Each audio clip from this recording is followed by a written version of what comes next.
लेकिन मुझे मशीन को देख के, क्योंकि डिवाइस हमारा बहुत छोटा है, कीपैड फोन की तरह, तो मैंने जब देखा मैं कि सर मशीन को क्यों निकाल रहे हैं इस मोबाइल को, तो मैं देखती रही, मैंने कुछ नहीं कहा।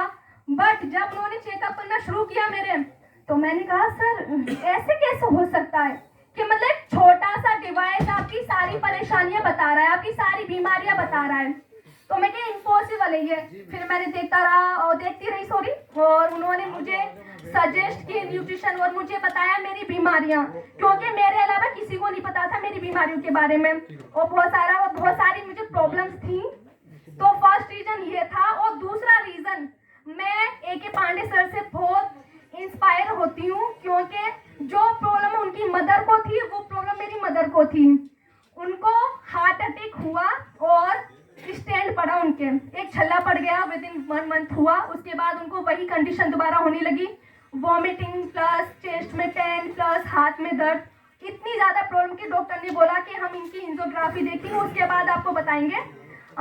डॉक्टर है रब्बानी, यानी हमारे मेडिकल के, तो उन्होंने बोला कि आप अपना नंबर नोट करा दीजिए, उसके बाद आपको कॉल कर देंगे। उनका 3 दिन बाद कॉल आता है कि इस बार पैसे बहुत कम खर्च होंगे, तकरीबन 50 से 80 हजार, और आप इनका सेकंड स्टैंड डलवा लो, क्योंकि हम इनको नहीं बचा पाएंगे, क्योंकि हम गारंटी नहीं लेते।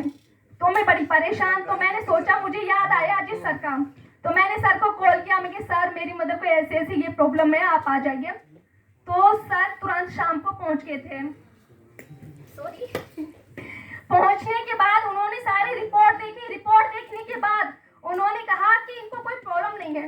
मैं कि प्रॉब्लम नहीं है, डॉक्टर्स कह रहे हैं कि अगर स्टेंट नहीं डलवाया तो हम इनको नहीं बचा पाएंगे, और सर बोले कि इनको कोई प्रॉब्लम नहीं है। मैं कि ऐसे कैसे हो सकता है? तो मैंने कहा कि नहीं, मुझे ट्रस्ट करना चाहिए, जब मैंने खुद के लिए ट्रस्ट किया है तो मम्मी के लिए भी करना चाहिए। तब रिपोर्ट देखने के बाद न्यूट्रिशन सजेस्ट किए थे सर ने कि आप मेरे कहने से, अगर मुझ पर ट्रस्ट है बेटा, तो 3 महीने खिला के देखो। तो मैंने बोला ओके सर। तो सर ने मुझे न्यूट्रिशन दिया था, ओमेगा लाइफ, कोएंजाइम Q10 और जिंक। मैंने उनको न्यूट्रिशन खिलाना शुरू किया। विद इन 1 मंथ बाद उनकी मैं एलोपैथिक दवा नहीं लेने गई, मैं भी देखना चाहती हूँ इसमें कितनी ताकत है। मैंने उनकी बंद की थी। उसके बाद आफ्टर 3 मंथ तो मैं डॉक्टर के पास गई थी, उनका रिटायरमेंट होने वाला था डॉक्टर रब्बानी का। तो मैंने कहा सर कि मैं एक बार चाहती हूँ कि स्टेंट डलवाने से पहले कि आप इनकी रिपोर्ट फिर से कराएं। तो बोले कि अरे ये कोई टाइम होता है, तुम लोग समझते नहीं हो, तुम लोग की पता नहीं क्या प्रॉब्लम होती है। सेम जो सर को सुनने को मिला था वही चीज मुझे सुनने को मिली।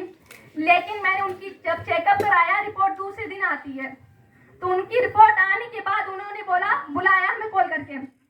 मैं गई वहां पर, उन्होंने बोला कि इनको तो कोई प्रॉब्लम है ही नहीं है। तो मैं कि कैसे हो सकता है सर, आपने तो स्टेंट बताया था, अब आप बोले कि कोई प्रॉब्लम ही नहीं है, कि इनको नहीं है, आप ले जाइए। तो फिर उन्होंने मुझे रोक के बोला कि 1 मिनट रुको, ये हुआ कैसे, मतलब इनको तो हम स्टेंट डालने वाले थे। मैं कि वही तो मैं पूछ रही हूँ सर, आपने किया क्या? तो मैंने उनको बताया कि मैंने एक्यूप्रेशर का ट्रीटमेंट लिया मम्मी के लिए। तो उन्होंने बहुत तारीफ की थी मेरी मम्मी से मेरे बारे में, और बोला कि इनसे लिया है। तो मैंने अपने अपलाइन यानी मिस्टर अजय चंद सर का इंट्रोडक्शन दिया, उनके बारे में बताया। तब उन्होंने मुझे बोला कि बेटा आप ऐसे ही इनका ख्याल रखते रहिए, और इस ऑर्गेनाइजेशन को मैं दिल से धन्यवाद देना चाहती हूँ, क्योंकि मुझे ये प्लेटफॉर्म मिला जिसने मुझे एक प्लेटफॉर्म पे टिकना सिखाया है। और मैं इसमें 2 साल से काम कर रही हूँ, एज अ क्लिनिक भी रन कर रही हूँ, और सबसे ज्यादा मैं सर को सुनती हूँ, सोचती हूँ सर यहाँ से यहाँ पहुँच सकते हैं, तो मैं क्यों नहीं पहुँच सकती हूँ? मैं क्या हूँ? क्योंकि हमें खुद को मोटिवेट करना है। मैं बहुत बार डिमोटिवेट होती हूँ, और जो मुझे मेरे अपलाइन मोटिवेट करते हो, थैंक यू बोलना चाहूंगी A.K. पांडे सर का, थैंक यू बोलना चाहूंगी सफी मोहम्मद सर का, थैंक यू बोलना चाहूंगी और लीडर्स का। Thank you so much. Over to you. Good morning all. Good morning. Good morning sir. मैं सबसे पहले